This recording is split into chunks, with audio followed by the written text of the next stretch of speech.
Hi, this is John from betterdonyourself.com. Today I'm making some sauerkraut.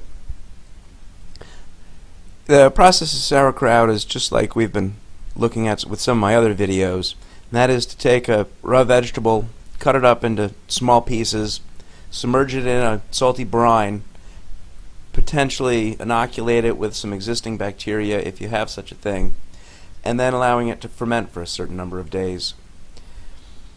The most difficult step in making sauerkraut is just processing all the cabbage.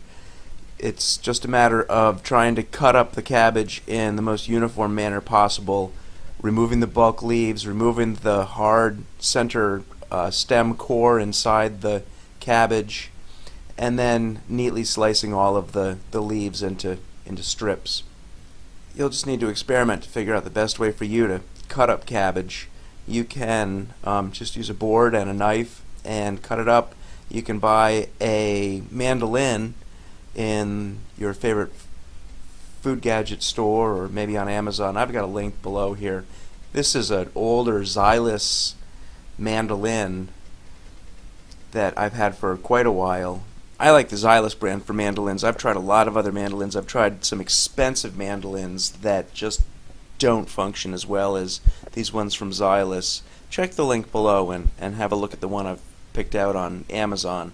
It looks like the more recent model of the one that I'm using here.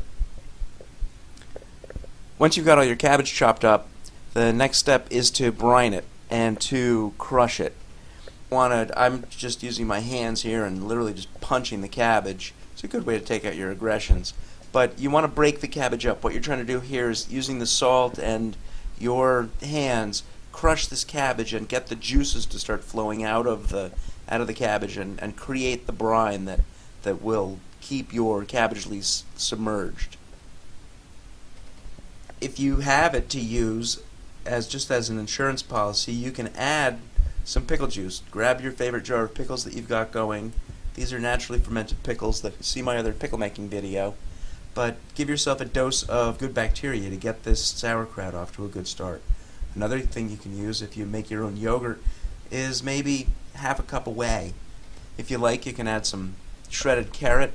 This is about 4 carrots that I peeled and grated that I bought at the farmer's market, so I know they're organic. There's no pesticides or anything bad that's going to hurt my crock here.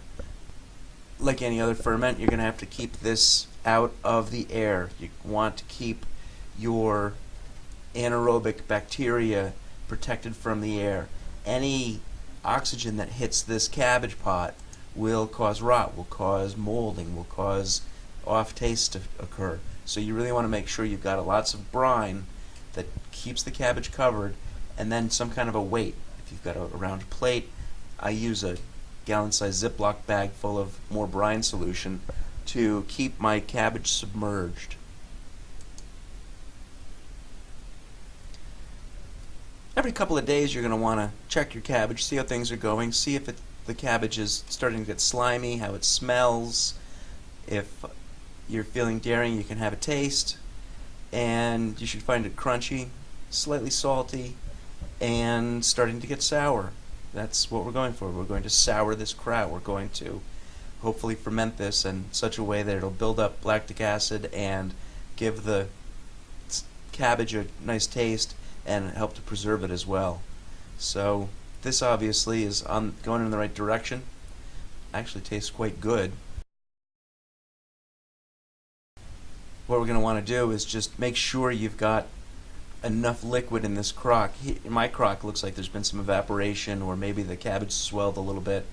I'm just adding fresh water here. I don't want to add any more salt because I think I've got my saltiness right, but I do need enough water that I've got the level of the liquid above the cabbage leaves themselves, and then my Ziploc bag, my big weight here, to hold everything down below the surface of the water. I want to get this water right up above the bag a little bit. So I'll keep this covered up. I'll put this down in the basement and I'll let it go for another couple of weeks.